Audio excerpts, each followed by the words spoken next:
I just wanted to show you something else real quick. If you have trouble seeing through, which is partly because this tracing paper is not good quality, but also if you put too much on top of each other when you taped it together, I'm finding that I did that on a couple spots. So what you can do is just flip it up here and draw on the underneath and then draw on top, or you can just cut off the excess. So I wanted to point that out because here you can see through, but up here it gets a little bit fuzzy. So you can either just tape it further apart when you tape it, or cut the back off, or what I've been doing is just go in between, go over the lines, and then you can see on top or the other layer.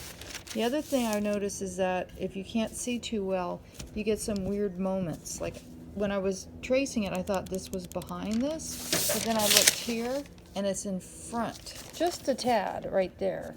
So if you get anything that looks weird, just peek underneath and see, just to make a mental note to yourself, like this goes behind this. I didn't do dark marks everywhere, but it's kind of like I scanned it to see. The other thing is, if you see where you drew the value, you want to trace that. You don't want to trace and fill. You don't want to fill, but you do want to capture where your values fill. For example, see in here, I can see that value. So I'm going to draw loosely around that. That was a little weird, but you want to kind of trace around your values because they can be really interesting elements. See, there's one right there. If I trace that and that, the slower you do this, the better it looks. I've been rushing because I want to get to the next step to show. But all that little stuff, if you can get all that in there and forget about what it was underneath, that's going to make the picture a lot more interesting. Just try not to shift it out of place. Like over here, see all this stuff under here I didn't get? Now I can capture some of it. I don't need to trace this later, but it gives me the option.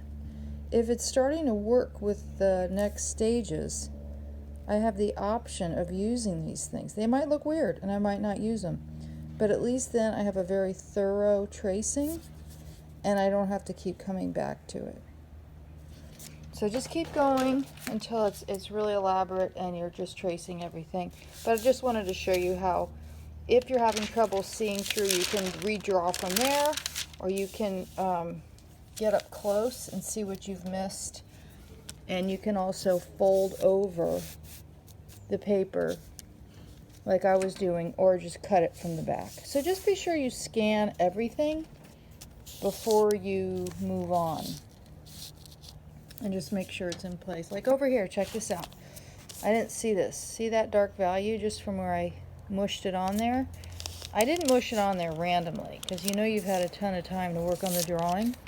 So there's a reason that's there. There must have been a shadow or something that I saw. And you know, it was just a pixelated picture, so it's still not a lot of information. We don't need all that, but I can trace this just there. In case it looks purposeful, I might find a use for it. I'm not heavily tracing it, but I'm just putting it there in case. So that's it, and then I'll get on with the next step.